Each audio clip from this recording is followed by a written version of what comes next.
What is up guys, this is Kai from Kai Creative. Today we're talking about packing your camera bag to go filming abroad.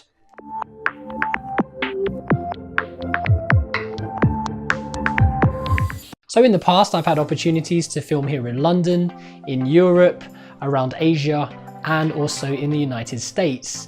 Later this week I'm flying out to the United States to film another event in Philadelphia, and today I'm talking about what I'm taking with me on the plane in my camera bag.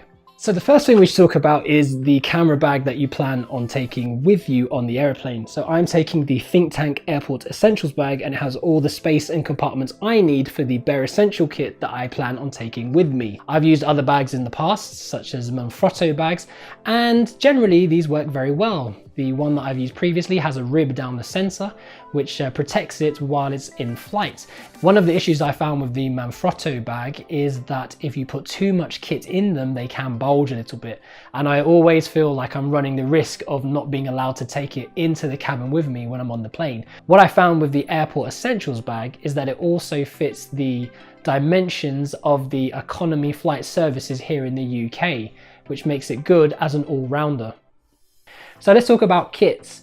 Obviously you need to have cameras with you if you're going to be filming abroad, and I like to use a 2-camera setup, so I'm taking the Canon 5D Mark III and the Canon 5D Mark IV. And the great thing about these cameras is that they are full frame and you can boost the ISO on them without introducing too much grain, which is always useful for events that are in dark hotels.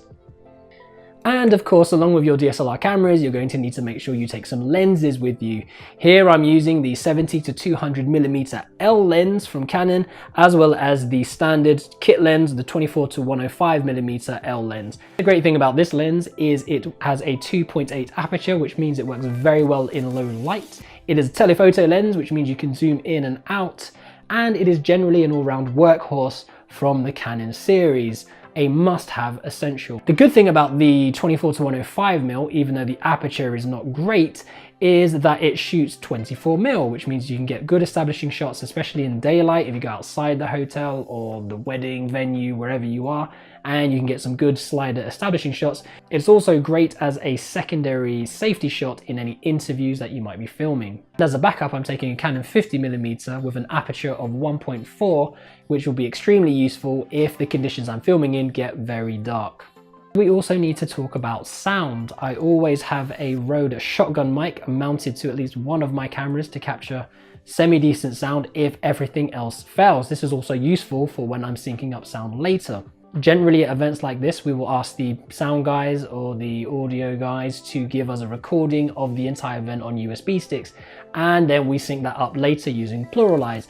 But just in case there's an issue with the PA system and there's an extra special presentation or interview that we need to capture, then it's always useful to have a HN4 Zoom mic with you. And we have a couple of H1 Handy Recorder Zoom microphones with lapel mics attached. These come in extremely useful if you need to do a presentation and you don't have sound from a PA. They again come in very useful when you have to do interviews with people. Again, we will sync this up in Pluralize. We've got a couple of WR Pro wireless receiver and transmitter wireless microphones.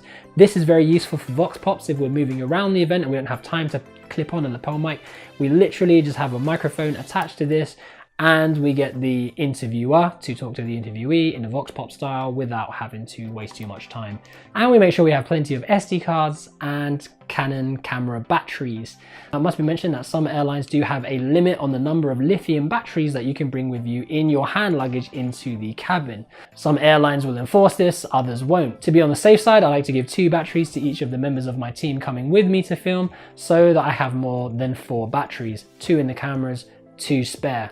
Also, make sure we bring chargers to charge up our batteries, and other pieces of kit that require batteries, we make sure we bring extra batteries for.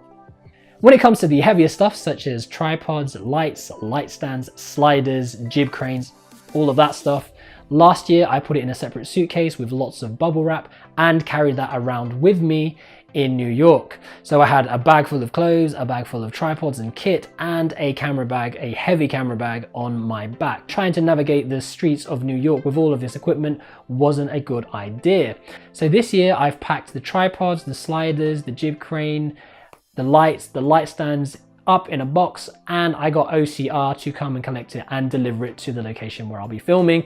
And when I'm over there, I am going to get them to post it back to me. So I'll literally only be carrying my camera equipment with me on the trip. So that's a quick breakdown on how I pack my camera bag when I go filming abroad. You guys might have different ideas, tips and tricks on what you do when you go filming abroad, so please do let me know in the comment box below. Don't forget to subscribe to Kai Creative for more filmmaking content. Check out some of the other awesome videos that we have on the channel. Don't forget to imagine, implement and inspire, and I'll see you guys next time on Kai Creative.